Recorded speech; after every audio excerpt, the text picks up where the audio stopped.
और अब समाचार विस्तार से।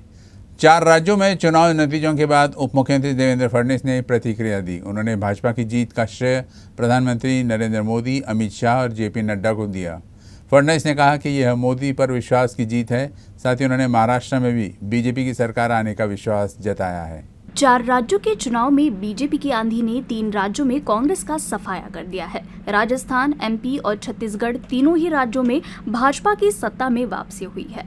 अब बीजेपी में इस जीत का जश्न मनाना भी शुरू कर दिया है। नागपुर में बोलते हुए उप मुख्यमंत्री और पालक मंत्री देवेंद्र फडणवीस ने इस जीत का श्रेय प्रधानमंत्री मोदी, अमित शाह और जेपी नड्डा को दिया।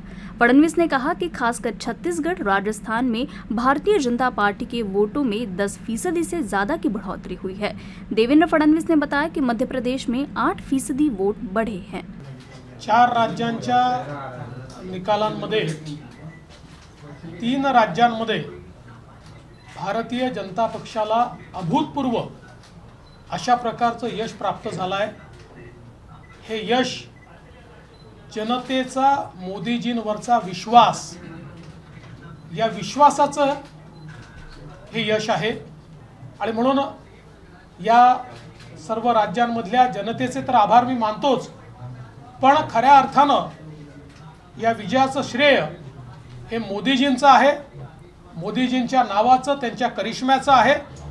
आणि त्यासोबत आमचे माननीय राष्ट्रीय अध्यक्ष जगतप्रकाश नड्डाजी आणि आमचे मास्टर स्ट्रॅटेजिस्ट अमित भाई शाह यांच्यासोबत त्या राज्यातली जी काही भाजपची टीम आहे आणि आमची जी राष्ट्रीय टीम आहे, या सगळ्यांचं हे श्रेय आहे। फडणवीस ने आगे बोलते हुए कहा कि जनता ने अब इंडिया अलायंस को नकार दिया है। साथ ही लोगों ने राहुल गांधी के एजेंडे को भी खारिज कर दिया है।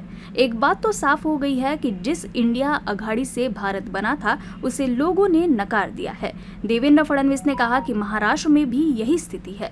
महाराष्ट्र में हाल ही में हुए ग्राम पंचायत चुनाव में हमने 2/3 ग्राम पंचायत में जीत हासिल की है और आगामी लोकसभा और विधानसभा में भी ऐसी ही तस्वीरें देखने को मिलेगी।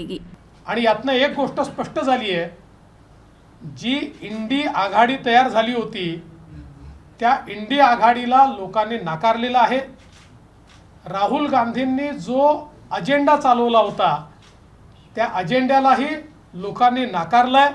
लोकांच्या मनामध्ये केवळ मोदीजी आहेत। मला हे देखील नमूद केलं पाहिजे की हीच परिस्थिती महाराष्ट्रात देखील आहे। महाराष्ट्रामध्ये नुकत्याच ग्रामपंचायतीच्या निवडणुकीमध्ये आपण बघितलं 2/3 ग्रामपंचायती आमच्या महायुतीने जिंकल्या आणि लोकसभेमध्ये देखील तेच आपल्याला पाहायला मिळणार आहे।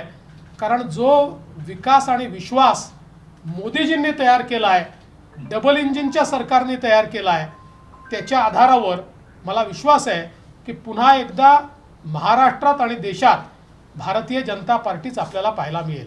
ईवीएम के सवाल पर भी फडणवीस ने विरोधियों पर कटाक्ष किया। फडणवीस ने कहा कि अब मुझे पूरा अंदाजा है कि इसके बाद अखिल भारतीय गठबंधन की बैठक होगी और उस बैठक में इस हार का ठिकरा ईवीएम पर फोड़ा जाएगा। लिहाजा कोई कितने भी आलोचना कर ले, जनता मोदी जी के साथ है, ये बात भी फडणवीस ने कही। आता मला पूर्ण कल्पना आहे की याच्यानंतर इंडिया आघाडीची बैठक होईल आणि त्या बैठकीमध्ये या पराभवाचं खापर हे ईव्हीएमवर फोडलं जाईल याची मला पूर्ण खात्री आहे। पण त्यांनी कोणावरही खापर फोडलं तरी देखील जनता ही मोदीजींच्याच पाठीशी आहे।